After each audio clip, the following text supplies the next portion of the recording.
Of the 7 billion people living on our planet, 2 billion are Christian and 2.1 billion are Muslim. Two different religions with two very different points of view. Fatima Divanbegi learned the truth about each of these religions in her search for a genuine relationship with God. On the inside, I felt like there was a huge rock hanging in my heart. I could feel it. I could even tell you what it looked like. I mean, what the size of it was, what it looked like. It was real and it was painful. It was like something that would draw me down and wouldn't let me, live. There was no hope in it. There was no hope for the future. Fatima was raised in Iran as a Muslim. Being a Muslim is not by choice, it's by heredity. So if your parents were Muslims and you're born in that family, you're automatically a Muslim. But Fatima resisted her parents' Muslim faith. At a very young age, I started questioning existence, questioning whether there was a God or not. I would be like spending hours and hours and hours thinking about what would God look like? What would he, where would he be? But traditionally in Islamic culture, you don't ask these questions. They're tabooed. If you start asking questions like these, they will call you faithless. Growing up, the God of the Quran was the only God that Fatima ever knew. He's not a personal God. He's distant and he's a creator. Nobody knows who he is. Nobody knows his nature. Nobody knows his plans. You just know that he cares about morality and, in order to go to heaven, you must do good works. So it's through your good works. As a teenager, Fatima looked for answers in fortune telling and by reading coffee grounds. I did that for a few years. Like I said, I was still searching for God. That practice did not lead me to know God. But still I searched. I had no choice. Something in me would not rest. And finally I came to a conclusion. I said, God, you're either so complicated that I could never know you, or you're just right in front of my eyes and I can't see you. And so I remember like every day I would cry and ask God to show me himself. Now, look at the sun. Are you the sun? Is that how you reveal yourself? Where am I supposed to look? Her cry was answered when Fatima says that Jesus appeared to her in a dream. I dreamt that Jesus and I were walking in a rose garden. It's gonna make me cry. And we were walking, and in the dream I'm thinking he's a prophet. He's walking and I'm just following, and he said, do you want to come with me? And I said, yes. And I said, and he said, then follow me. And I said, my mind thinking, how would you follow a person who's not even, he was a prophet a long time ago. How would you follow a person and not his instructions? How would you follow? So that was kind of puzzling. Why would he ask me that? Night after night, Fatima had dreams about Jesus, God, and churches.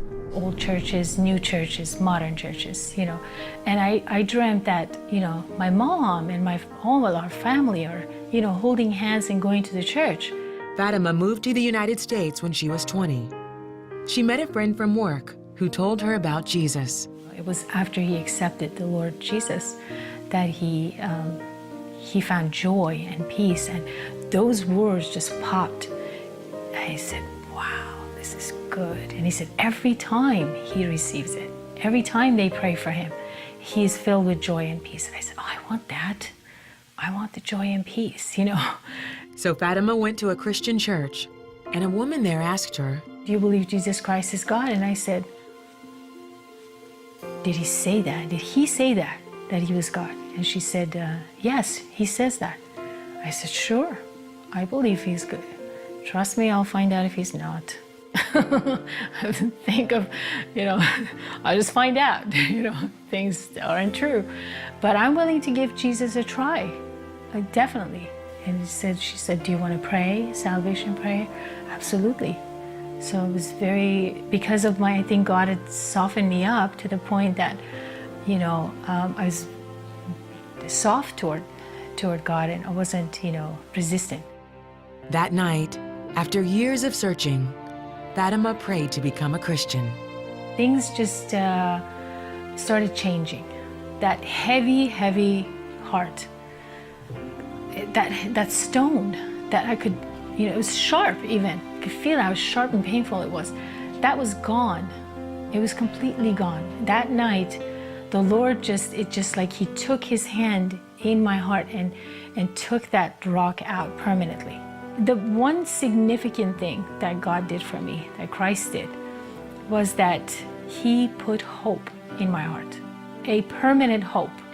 And as I got to know the Lord more, of course, the Lord gave me many more dreams just to show that the scriptures were true and everything I was reading, God was backing them up. Today, Fatima's mother, brother, and 2 sisters are all Christians. Fatima is a real estate broker and studying to be a psychologist. She's also married and has 2 sons. Fatima understands Muslims who are curious about Jesus and those who really don't understand who Jesus is. I would say don't say no just because your parents were Muslims, parents before, your great-grandparents were Muslims, and this is what you're always taught. You need to find God for yourself. He's available. If Jesus says He's God, then He will prove it. All you have to have is an open heart to allow Jesus to come in, and then you will know for yourself if He's God or He's not God.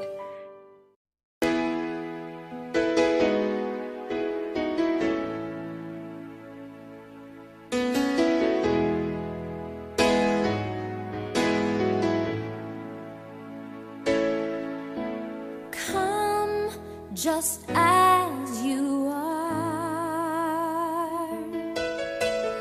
Hear the Spirit call. Come just as you are. Come and see. Come receive. Come and live forever. Come just as you are. Hear the Spirit call. Come just as